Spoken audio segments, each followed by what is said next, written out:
शैला साहिबा, जिस तरह अभी सजाद साहब भी फरमा रहे हैं, अली अमीन गंडापुर कहते हैं मुज़ाकरात वाहिल हर है। और बैरिस्टर सैफ का आज का बयान मैं देख रही थी, वो कह रहे थे कि वफाक पख्तूनों को सूबे को अफगानिस्तान से बात करने दे ताकि दहशतगर्दी की लहर में कमी आए। आप लोगों के तो गवर्नर भी वहां पे हैं, अगर बातचीत के जरिए मसला हल होता है तो आप लोग एंडोर्स नहीं कर सकते इस चीज को?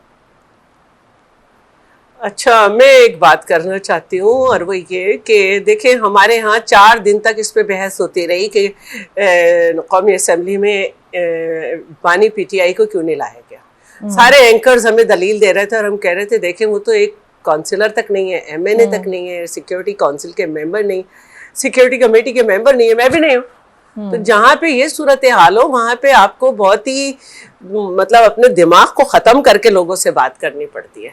तो यहाँ पर जो मुझे बात कहनी थी वो ये कहनी थी कि लॉ एंड ऑर्डर जो है वो सूबों की जिम्मेदारी है और 18वीं तरमीम के बाद एपिक्स कमेटी की मीटिंग्स होती है और आप तमाम वज़राए आला जो हैं वो अपने सूबे की लॉ एंड ऑर्डर को डिस्कस करते हैं। लेकिन जैसे मैंने कहा कि केपी में एक्स्ट्राऑर्डिनरी सूरत हाल है। 2 साल पहले वहाँ पर दो साल के अंदर अंदर वहाँ पे पता नहीं कितने बड़े बड़े मुजाहरे तालिबान के खिलाफ हुए हैं। ये एमल वली वगैरह सब ने उसमें शिरकत की है और बड़े नारे लगते थे, मौत का फंदा ना मंजूर और ये सब। तो कहीं तो गंडापुर साहब ने 2-3 दफ़ा एम्बेसी जाके वहाँ पे बातचीत भी की है। अब पूछना ये है कि एक सीएम जो है वो अपने लोगों को तहफ़्फ़ुज़ नहीं दे सकता। वो कह रहा है कि इतने जंगजू दाखिल हो चुके हैं। तो ये सवाल मुझे कहीं और भी पूछ रहे हैं, क्या इन्होंने कभी ये शेयर किया एपिक्स कमेटी में कि हमारे यहाँ जंगजू दाखिल हो रहे हैं और अब जो वो कह रहे हैं 10,000 दाखिल हो चुके और होंगे, तो क्या उसके दर से हम हथियार फेंक दें, उनके सामने सरेंडर कर दें, उनके आगे सर झुका दें? पारा चनार की सूरत हाल है तो उसको आप कह देते हो कि वो तो पाकिस्तान बनने से भी पहले की है। तो भाई कौन ख़त्म करेगा? हमारी जो हम भी कराची में जब हमने हुकूमत संभाली है बीबी के बाद, तो कराची में एक दिन में 30-30 लाशें गिरती थी। और अगर दूसरी बात करूं तो थर में जो है ना डेथ रेट इस वक्त पूरे पाकिस्तान में बच्चों का 5.2 है और हम 2.2 पे ले गए।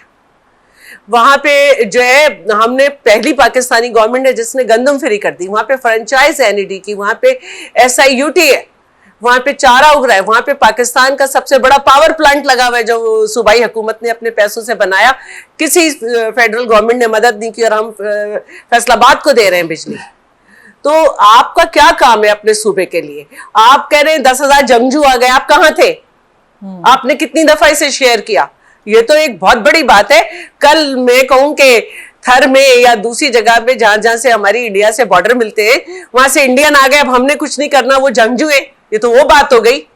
बिल्कुल सही है। तो जहां तक बैरिस्टर गौहर की बात है, उन्होंने उससे पहले भी डिफरेंट बयानात दिए और अमीन अली गंडापुर अलग पेज पे हैं, पूरी पार्टी मुख्तलिफ पेज पे, जितनी शख्सियात जो हैं वो स्पोक्स पर्सन के तौर पे आ रही हैं, हर एक की अपनी राय है और अवाम जीना चाहती है। और उसकी मिसाल ये है कि अवाम ने ऑपरेशन राय रास्त में पाकिस्तान पीपल्स पार्टी ने जब मुल्ला सूफी से कॉन्ट्रैक्ट साइन किया तो अवाम बहुत खुश हुई, हथियार और हाथ के दरमियान फासला आया। लेकिन जब मुल्ला सूफी ने अपना माहिदा तोड़ा तो पाकिस्तान की तारीख की सबसे बड़ी इंटरनल एक डिस्प्लेसमेंट या इंटरनली हिजरत हुई और फिर हमने मालाकंड में पाकिस्तान का झंडा लहराया। अवाम ने तो उस वक्त बता दिया था कि वो जीना चाहती है और हम चाहती है और अब भी यही चाहती है। वो तो अब भी चाहती है।